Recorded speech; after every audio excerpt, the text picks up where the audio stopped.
ఓం గురుదేవదత్త. ఓం హ్రీం క్లీం శ్రీమయం సౌందరాం దత్తాత్రేయాయ నమ. ఓం హ్రీం క్లీం శ్రీమయం క్లీం గం గం గణేశాయ నమ. వర వరద సర్వజనం వశమానే స్వ. ఓం గురుదేవదత్త. ఓం క్రీం క్రీం క్రీం క్రీం క్రీం. ఓం భద్రకాళి ఇంద్రకాళి వజ్రకాళి దేహి పరమేశ్వరి. ఓం శాంభవి సర్వజనం వశమానే స్వ. ఓం చిక్ చిక్ చిక్ చిక్ చిక్ చిక్ జ్వాల జ్వాల జ్వాల నరసింహాయ లక్ష్మీ నరసింహాయ కృష్యామ. ఓం గురుదేవదత్త. ఓం మాతృదేవో భవ. ఓం పితృదేవో భవ. ఓం ఆచార్య దేవో భవ. ఓం గురుదేవదత్త దత్త దత్త. ఇప్పుడు పరిష్కార మార్గం ఛానల్ ప్రేక్షక మహాశయులు, నా యొక్క అభిమానులు, నా యొక్క శ్రేయోభిలాషులు, మీ అందరికీ ఆ యొక్క దత్తాత్రేయుని అనుగ్రహంతో ఆర్థిక సమస్యలు, ఆరోగ్య సమస్యలు, పిల్లలకు పెళ్ళిళ్ళు కాకపోవడము, ఇళ్ళు మధ్యన ఆగిపోవడము, రుణ బాధలు, వ్యాపార బాధలు, వ్యాపారానికి సంబంధించిన ప్రాబ్లమ్స్, ఇవన్నీ ఆ దత్తాత్రేయుని అనుగ్రహం ఉండి మీకు అన్నీ సౌఖ్యంగా జరగాలని నేను కోరుకుంటున్నా. ఈ ఛానల్ మొదటిసారి ఎవరైతే చూస్తుండ్రో ఈ నా ఛానల్, దీన్ని ఏంటంటే మీకు కొత్త కాబట్టి దీన్ని ఆపకండి. ఈ యొక్క ఎపిసోడ్ అన్న కంప్లీట్ చూడండి, మీకు అర్థమవుతుంది. ఇది నచ్చిందంటే మీరు సబ్స్క్రైబ్ చేసుకోండి, గంట గుర్తొస్తుంది, 10 మందికి షేర్ చేయండి. ఆ యూట్యూబ్ పైన ఏంటంటే వీడియోస్ అని ఉంటుంది, నొక్కడే నా వీడియోస్ అన్నీ చూసుకోవచ్చు మీరు. అయితే నాకు ఒక్కో ఫోన్ చేసి చెప్తారు, స్వామి మీది తక్కువ అని వచ్చేసింది, దాన్ని సబ్స్క్రైబ్ చేసేసిన, నా వీడియోస్ అన్ని నొక్కి నేను నైట్ అంతా చూసిన, రాత్రి 3 గంటలు వండుకున్న స్వామి నేను సస్తామని అనుకున్నాను, నా తోటి కాలేదు, జీవితం మీద విరక్తి వచ్చింది, మీరు చెప్పిన దాని ప్రకారంగా నేను ధైర్యం వచ్చింది నాకు, ఇవాళ మిమ్మల్ని కలవడానికి వచ్చిన, నేను జాతకం చూపించుకొని ఏదో ఒకటి తీసుకుపోదామని. నేను లేకుంటే నేను సావాలని అనుకున్నాను. నాకు అంత అప్పులు బాధలు భరించలేకపోయినా, అవమానాలు పాలైపోయినా, అన్ని వ్యాపారాలు దెబ్బతిన అన్నోళ్ళు ఈరోజు మంచి హ్యాపీగా ఉన్నారు. నేనంటే బాగా అయినాక మాత్రం మీరు నాకు ఫోన్లు చేయొద్దు, నా దగ్గర రావద్దు, ఎందుకు అవసరమా, అది నా పద్ధతి. అయితే ఈరోజు మనం ఏంటంటే అసలు సంగతి విషయానికి వద్దాం. ఈ గణేష్ చవితి ఉంది ఇప్పుడు. ఈ గణేష్ చవితికి గణేష్ చవితి పండుగ అయినది వ్రతం ఎట్లా చేసుకోవాలి? అసలు గణేష్ చవితి గణేశుడు ఎక్కడికి వెళ్ళి వచ్చిండు? గణేశునికి తొండం ఎందుకు వస్తుంది? దేవతలకు తొండం ఏంది? గణేశునికి దేవునికి ఏనుగు తలకాయ ఏంది? ఇవన్నీ చెప్పేసేసి కొందరు పరిణామాలు ఈ నాస్తికులు అల్లీలు ఉంటారు కదా, ఇవన్నీ కల్పితాలు ఉంటారు.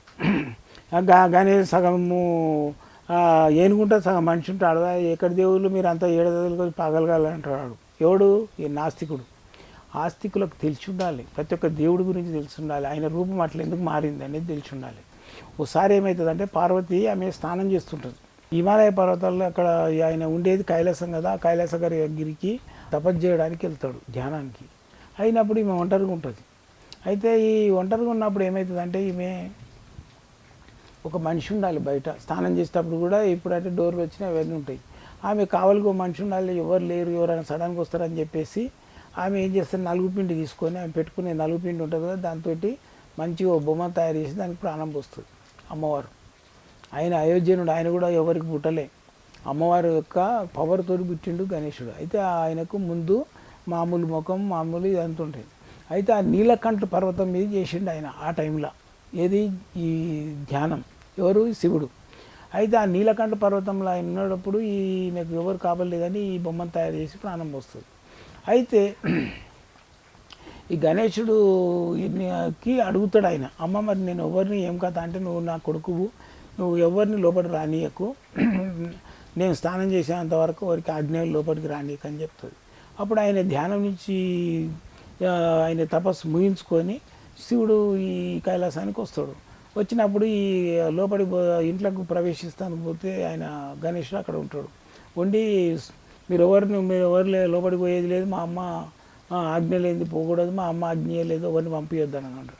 లేదురా బాబు, నాది ఇల్లు ఇదే, నేను ఉండేది గృహం ఇదే, నువ్వు ఎవరు ఎక్కడికి వెళ్ళి వచ్చినావు అంటే, నేను ఎక్కడికి వెళ్ళి వస్తే నీకేంది, మా అమ్మ చెప్పింది నేను చెప్తున్నా అంటాడు. మీ అమ్మనే నా సతీ, బాబు నువ్వు ఎవరు ఏం సంగతి నాకు అర్థమైతలేదు, నేను లోపలికి వెళ్ళాలంటే ఆయన అడ్డుకుంటాడు. అడ్డుకొని చిన్న బాలుడు కదా, ఆయనకు నాలెడ్జ్ లేక ఆమె మీదకి ఆయన శక్తి అస్త్రం ఇస్తుంది ఆయనకు. ఎవరు? అమ్మవారు. ఆ శక్తి అస్త్రాన్ని వదులుతాడు. వదిలినప్పుడు శివుడు ఏం చేయలేకపోతాడు, ఆ అస్త్రాన్ని ఆపలేకపోతాడు. అరే ఎట్లా పిల్లోడు ఇట్లా చేసేసిండు అని చెప్పేసి నేను చేస్తాడు, ఆయన శివుంది ఆయన త్రిశూలం వదిలేస్తాడు. వదిలేసి దాన్ని ఆపడానికి ప్రయత్నం చేస్తాడు అనమాట. ఆ శివ ఖడ్గాన్ని ఆయన ఆమె పంపించిన ఏది ఇది శక్తి శక్తి ఆయుధాన్ని ఆపుదామని అనుకునేసరికి ఆ రెండు ఈ శక్తి ఆయుధము ఈ త్రిశూలం రెండు ఎదురెదిరిపోతాయి. అప్పుడు శక్తి ఆయుధం అమ్మవారిది కదా, ఈయన భర్త కదా, నేను సపోర్ట్గా ఇట్లా పోతే బాగుండదని చెప్పేసి ఆయుధాలలో కూడా అటువంటి లక్షణాలు ఉంటాయి. ఎవరు ఆయుధానికి కాల ఈ శక్తి ఆయుధం కిందికి వెళ్ళిపోతుంది. అది త్రిశూలం అనే చక్కగా వచ్చేసి బాలుంది కంఠం ఎగరగొట్టేస్తుంది. ఎగరగొట్టేసేటప్పుడు ఆయన కోపంతో ఉండు కదా, శివుడికి మహా కోపం, రుద్రుడు, అందుకనే రుద్రుడు అంటాడు. ఆయన మూడో కన్ను తెరిచేసి ఆ తలను భస్మం చేసేస్తాడు. అప్పుడు పార్వతి బయటకు వస్తుంది. అయ్యో ఇక్కడ బాలుండే కదా, ఏమైంది స్వామి అంటే వాడు ఇటు చేసాడు అని తల భస్మం చేసినా ఒక మొండె మాడవాడింది అంటుంది. అంటే అయ్యో ఎంత పని చేసినావు స్వామి, నేను నా కొడుకు వాడు, నేను తయారు చేసిన నా నా నా శక్తిని దారపోసి తయారు చేసుకున్నది అని చెప్పేస్తే అప్పుడు ఎట్లా చేయాలంటే ఆయన ఏం చేస్తాడు, ఈ ఉత్తరానికి పడి ఉన్న ఒక ఏదైనా జంతువు కానీ మనిషి కానీ అడవి మనిషి కానీ ఎవరైనా ఉండదు, దాని తల తీసుకొచ్చి అంటుకుంటుంది అని చెప్తాడు శివుడు. అయితే ఉత్తరం సైడ్ ఈ శివదూతలు అంతా వెళ్తారు. అయితే అక్కడ ఒక ఏనుగు పడి ఉంటుంది, అది గజాసురుడు అనే ఏనుగు. అది ఆ గజాసురుడు అనేది ఏనుగు రూపంలో ఉంటాడు ఆయన. అయితే ఈ గజాసురుడు అయితే మనిషిలాగా అవుతుంటాడు, ఏనులాగా అవుతుంటాడు. ఆయనకు 2 రూపాలు వస్తుంటాయి అనమాట. ఆయన మహాశివుని భక్తుడు. ఆ అడవిలో ఎందుకు పడి ఉన్నాడంటే ఆయన అవసాన దిశలో అంటే చనిపోయే ముందు ఉంటాడు ఆయన. ఎందుకు అట్లా పడి ఉన్నాడంటే ఈ శివుడు ఒకసారి ఆయన శివుడికి ఇది చేస్తాడు, తపస్సు చేస్తే ఆయన శివుడి దర్శనం అయితే ఏం కావాలంటే స్వామిని యొక్క ప్రాణలింగం ఆత్మలింగం నాకు ప్రసాదించు, నా లోపల కడుపు లోపల వేసుకుంటా అంటాడు. నా లోపల ఉంచేసుకుంటా అంటే ఆయన వరం అడిగింది కాబట్టి ఇచ్చేస్తాడు. ఆత్మలింగాన్ని తీసుకొని మింగుతాడు, లోపల వేసుకుంటాడు కడుపులో. ఈ దేవతలందరూ ఆత్మలింగం లేదు, చీకటి అయిపోయింది, కైలాసం అంతా అల్లకల్లోలం అయిపోతున్నది.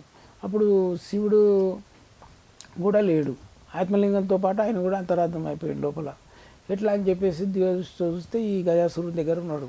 మరి ఈ గజాసురుని ఎట్లా మెప్పియాలి, తపస్సు చేస్తూ వచ్చాడా రాజు అని చెప్పేసి ఆ గజాసురుని దగ్గర వాళ్ళు ఈ బ్రహ్మనోమ ఆవులాగా, ఈ విష్ణుమూర్తి ఆవులా, ఈ గంగిరెడ్డిలాగా బ్రహ్మ వీళ్ళంతా తయారవుతారు.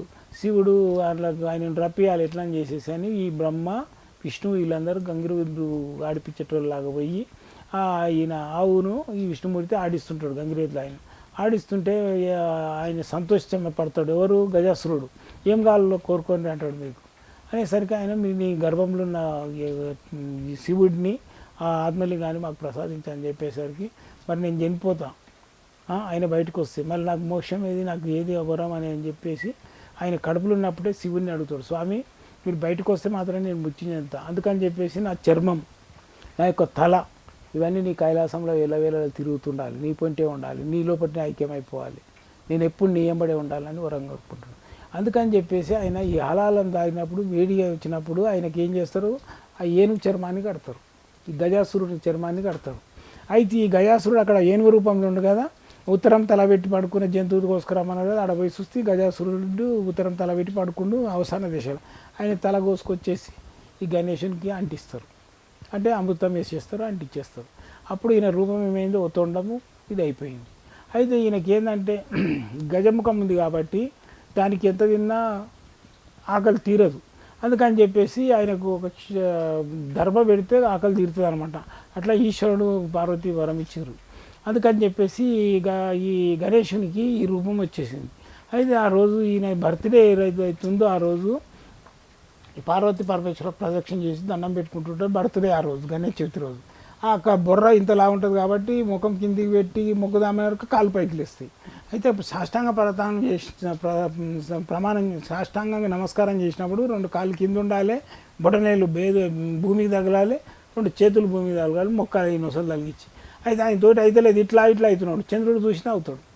అవినప్పుడు ఆయన స్పృహ కోల్పోయి పడిపోతాడు. అప్పుడు ఏం జరిగింది అని అంటే నా చంద్రుని యొక్క దృష్టి తగులుతుంది. దిష్టి ఆయనకు నవ్వుతాడు, పక్క నవ్వేసి చేసేవరకు దిష్టి తగులుతుంది. అప్పుడు పార్వతి శాపం పెడుతుంది, నువ్వు కళావిహీనమైపోదు అక్కడ ఈరోజు నా కొడుకు ఏదైతే బర్త్డే ఉంటుందో ఆ రోజు నీ ముఖం చూసిన వాళ్ళు ఎవరినైనా చూసిన వాళ్ళకి వాళ్ళకి అపనిందలు వస్తాయని శాపం పెడుతుంది.